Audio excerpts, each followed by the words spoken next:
Bon matin tout le monde, bienvenue dans On Jase de chasse, de pêche, de plein air. Avec moi, Steph Monette, j'espère que hier ça a été une bonne journée pour vous autres. On est à côté. Là, à ce temps-ci, là, c'est vraiment le gros temps de l'année où est-ce que toutes les commandes sont préparées, sont rentrées, on monte les commandes de sel, on ship tous les minéraux.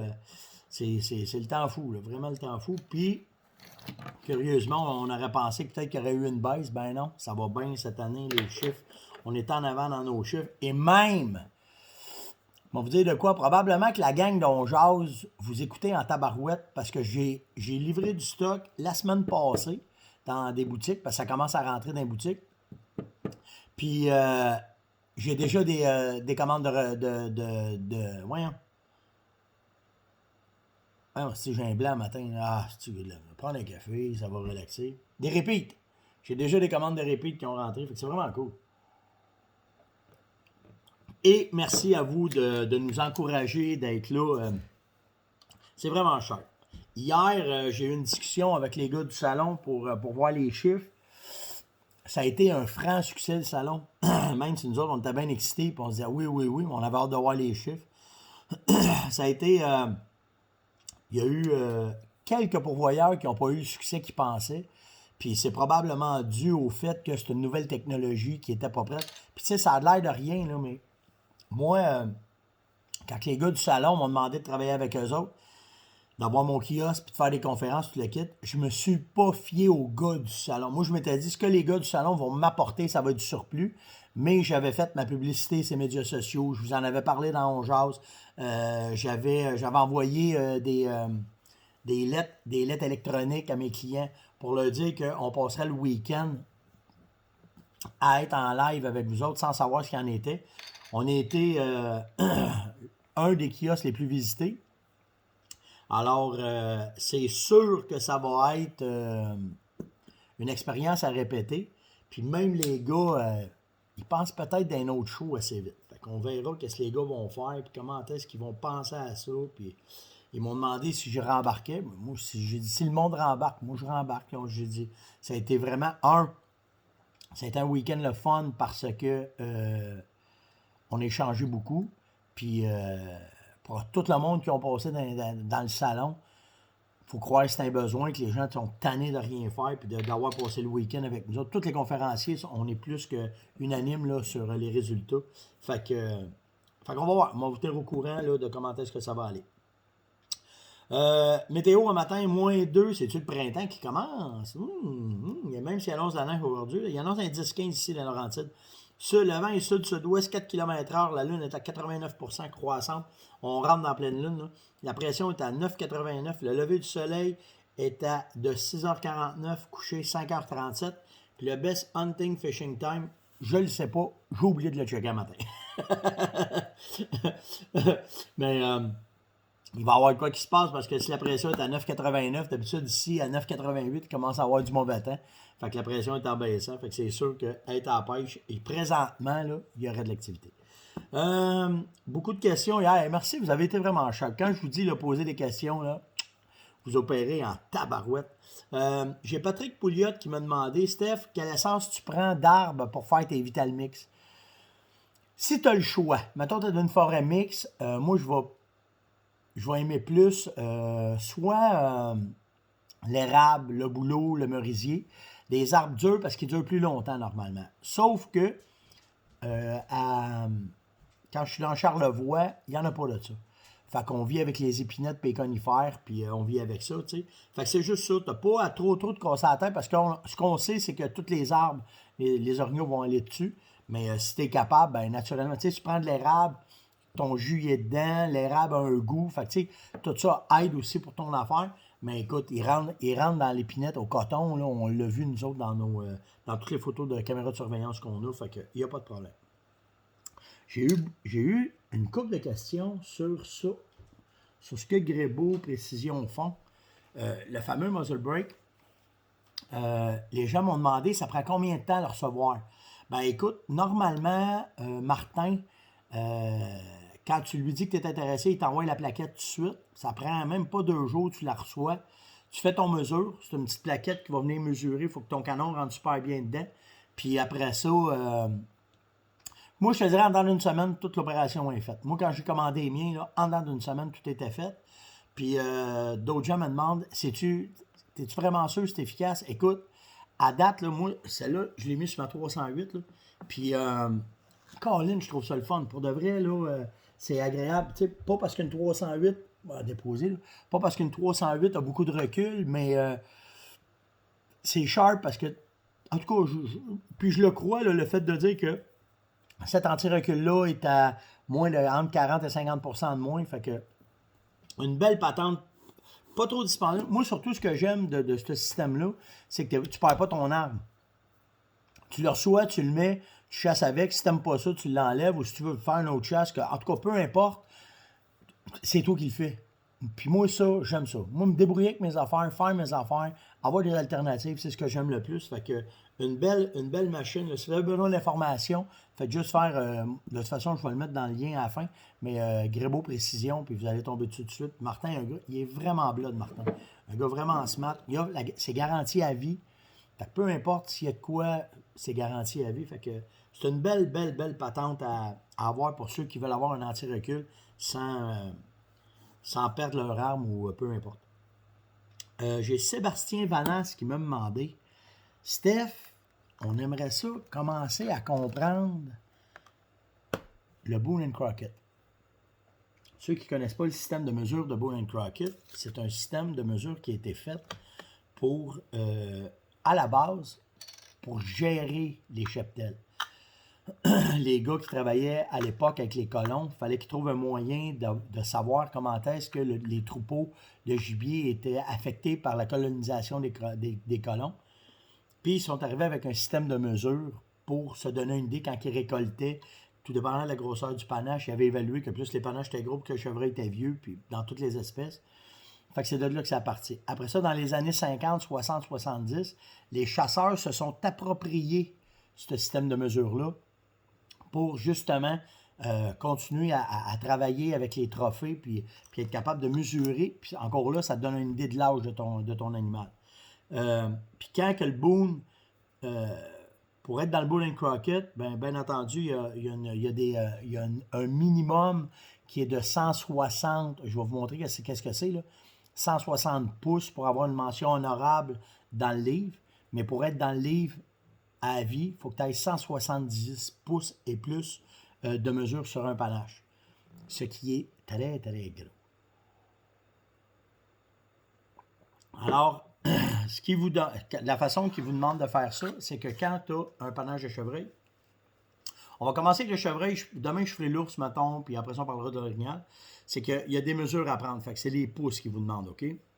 Je n'entrerai pas dans les détails techniques d'un mesureur officiel, mais pour avoir du fun et pour vous donner une idée, fait que vous allez avoir à prendre 4 mesures. La circonférence ici du panache, 1, 2, 3, 4. C'est mesuré en huitième de pouce. Fait que tu y vas en huitième de pouce avec un petit... je vais juste déposer ça. Là. Avec un... Moi, il est rose. Parce que rose, mes gars, mais ne le volent pas. Tu arrives, puis quand tu fais ta mesure, tu viens juste le mettre en entour, puis tu prends ta mesure. Fait que, en fait, comme si tu as ton panache, tu vas faire le tour comme ça. Puis là, tu vas arriver, tu vas faire OK, ça a 2 pouces. 2 pouces et 4,8 de circonférence. OK? Fait que ça, c'est vos premières mesures. Fait que tu en mesures 1, 2, 3, 4 sur ce bord-là, 1, 2, 3, 4 sur ce bord-là. C'est ce qu'on appelle les H. H1, H2, H3, H4, côté gauche, côté droit. OK? Après ça, tu vas avoir la longueur des pointes. La longueur des pointes, elle est faite à partir d'une ligne imaginaire que vous devez vous tirer entre la base ici. Mettons, tu prends un fil, tu le fais passer là, puis tu l'amènes là.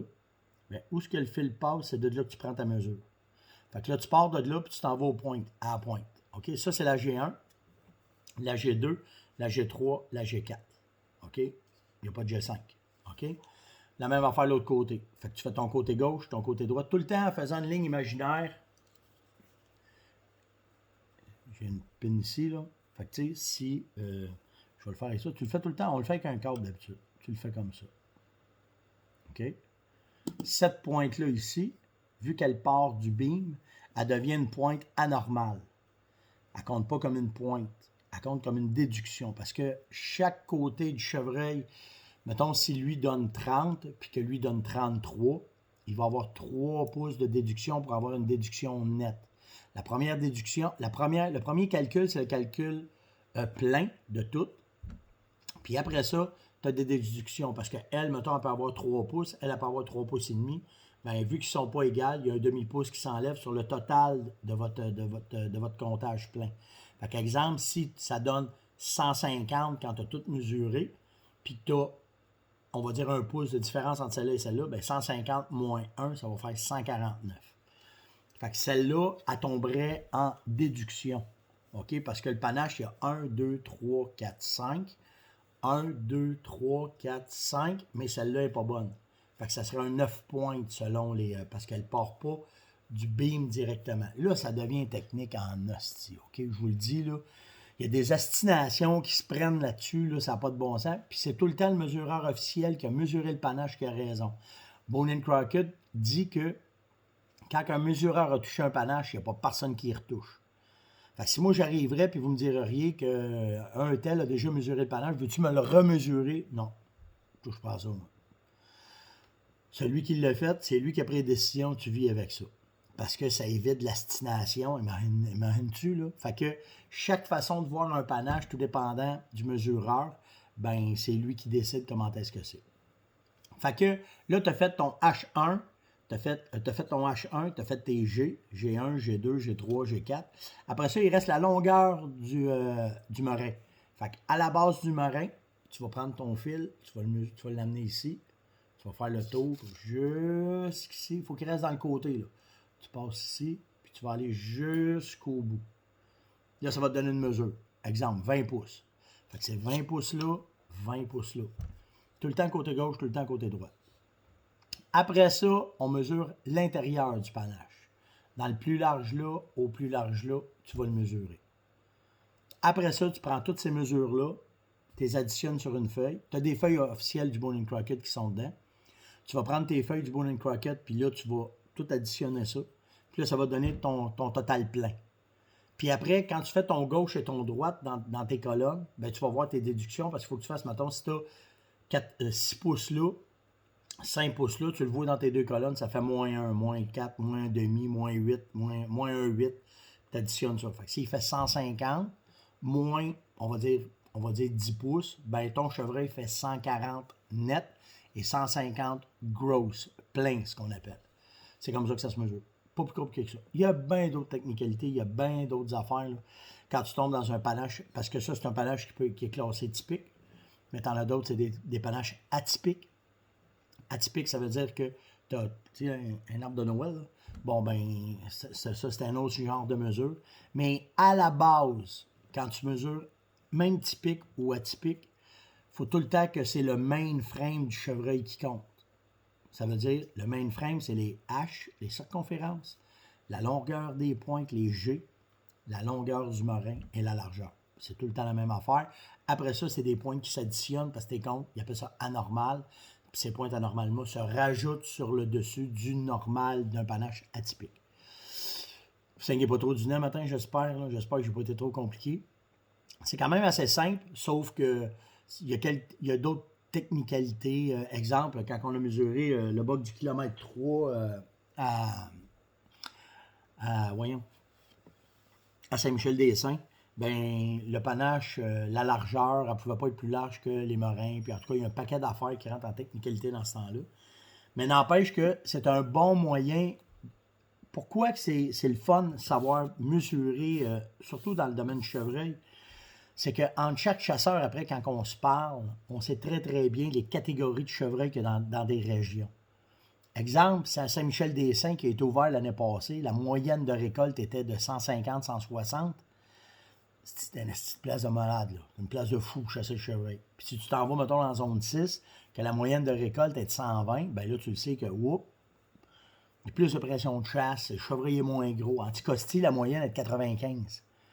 En Saskatchewan, 150. Puis après ça, ben là, ça augmente. Comme je vous dis, à 170, c'est une affaire. Puis à Le target des chasseurs de trophées de chevreuil, c'est quand tu passes la barre des 200. Je rêve encore à ça. Fait que c'est à peu près ça. Demain, Seb, je prendrai l'ours. L'ours, c'est plus simple. Une couple de technicalité aussi, puis après ça, on fera l'orignal. L'orignal, je ne vais pas avoir la palette avec moi, je vous le montrerai sur la feuille. Mais c'est juste ça, c'est juste. Puis tous les animaux nord-américains sont mesurés dans le Boone & Crockett. Le bison, l'ours blanc, l'ours polaire, l'ours brun, sont tous dedans. C'est toutes des catégories, l'ours noir, le chevreuil, le mule, l'orignal. L'orignal, il y a les 3 espèces. Le Alaskan Moose, le Eastern Moose, puis le Shiraz Moose sont tous dedans. Là, je pensais qu'au Walrus, là, en français, c'est pas le bœuf musqué. Ouais, c'est ça, le bœuf musqué. Non, Walrus, c'est le morse. Il est catégorisé là-dedans. Le puma, le cougar, tous les animaux nord-américains qu'on peut chasser sont dedans, sont là pour être mesurés, pour pouvoir... N'oubliez pas que c'est un système pas aux chasseurs, mais c'est un système qui était fait pour la préservation, pour pouvoir aider les troupeaux et à mieux les contrôler. J'ai Michel Laroche qui me dit, cette année, j'ai sorti dans la réserve de Rimouski, Steph, puis je vais être là dans la chasse tardive du 9 au 13 novembre. On peut-tu espérer de faire de la chasse fine? C'est sûr que tu vas faire de la chasse fine. C'est sûr, les orignaux sont dans la bouffe, à côté, sont quasiment dans les ravages, là, parce qu'il y a bien de la neige à Rimouski dans ce temps-là, ils vont rentrer dans les ravages.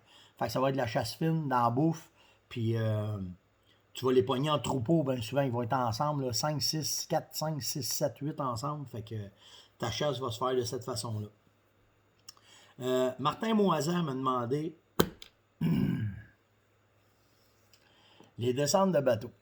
Qu'est-ce que t'en penses? Hey, hier, mes chouclaques de béton, là.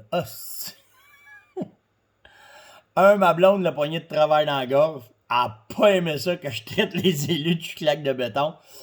Puis, je n'ai eu un autre qui m'a appelé pour me donner un petit peu de son point de vue là-dessus. Puis, quand j'ai terminé avec... Il a vu que je n'avais pas cassé. J'ai pas acquiescé à son affaire, mais pas pantoute. Écoute-moi bien, là. Si tu es déconnecté de la vie, tu n'es pas capable de comprendre que quand tu marches un chemin de terre, il y a de la boîte en dessous de tes bottines qui vont coller, là. Moi, te ramené assez vite sur la terre, moi. Puis viens pas me dire que j'étais... Ah, si que ma blonde n'était pas contente. De chouclaques de béton.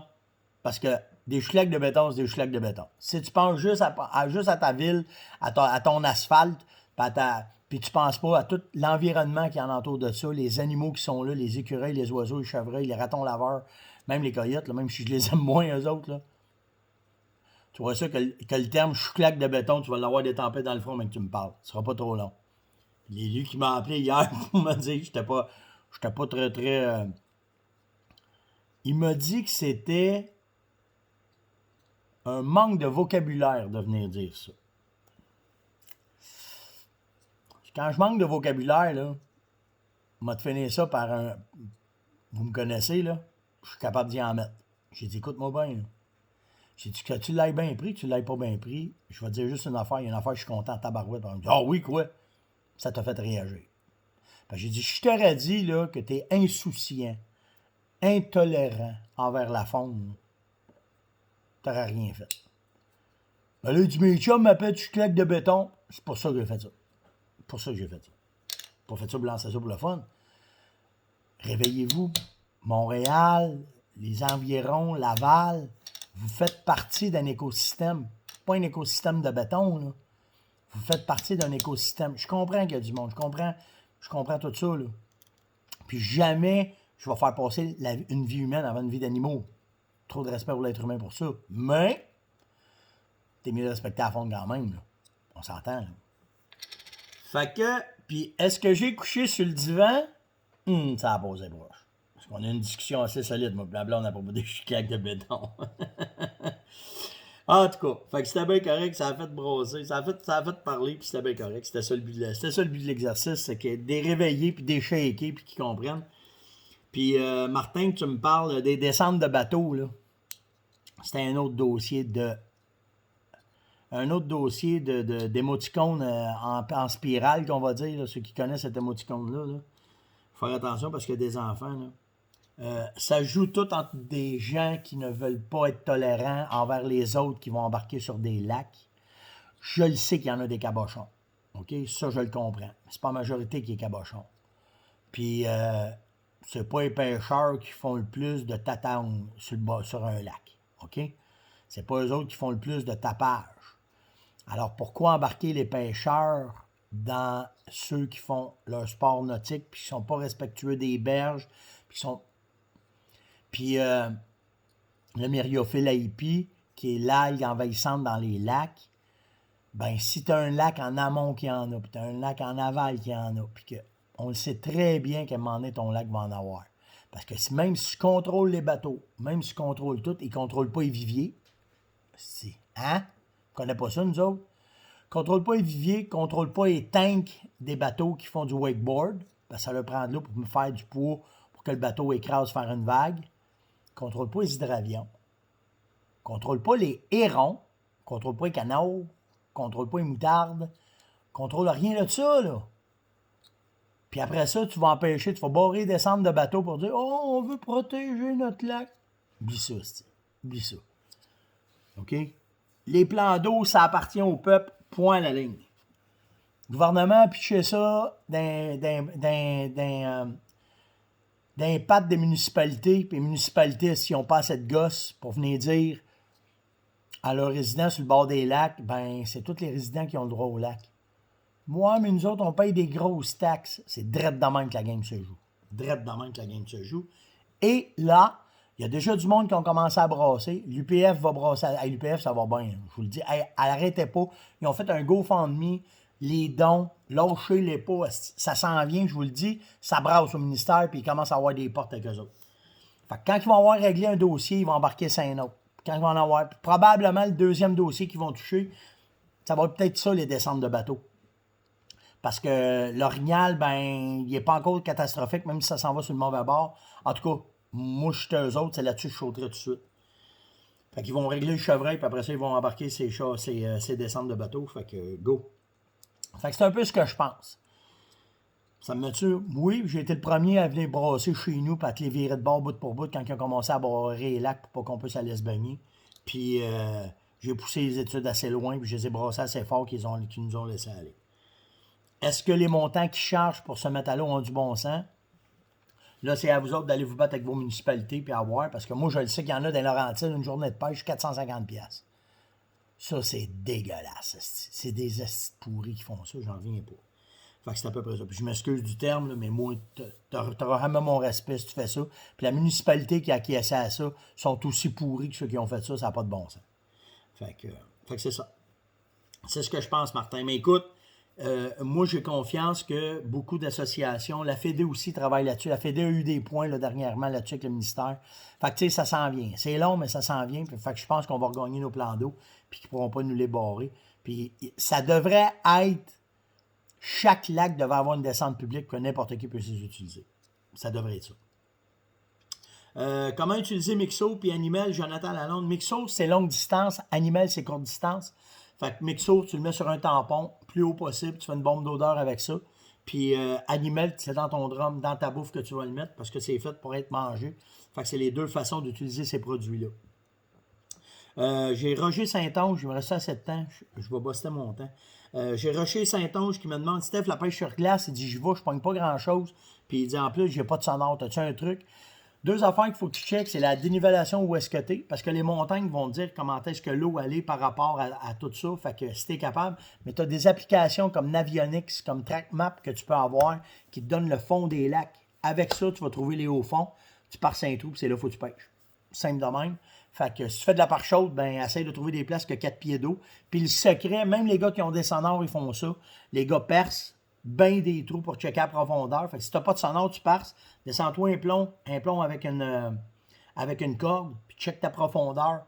Tu sais, quand tu pognes 4, 5, 6 pieds, c'est bon pour la pêche à la glace. Puis après ça, les grosses profondeurs avec des hauts fonds aussi, c'est bon, la même affaire qu'en été. Fait que c'est à peu près ça. C'était le On Jase du 24 février. J'espère que vous avez apprécié. J'étais un peu sec, là, j'étais un peu cru un matin, mais il n'empêche que je suis tanné qu'on nous prenne pour des nonos, les chasseurs et les pêcheurs. Puis il faut que ça brasse. Fait que je vous remercie de supporter les organisations, la Fédé, l'UPF, tous ceux qui se démènent pour essayer de nous donner accès à nos affaires. Lâchez-les pas.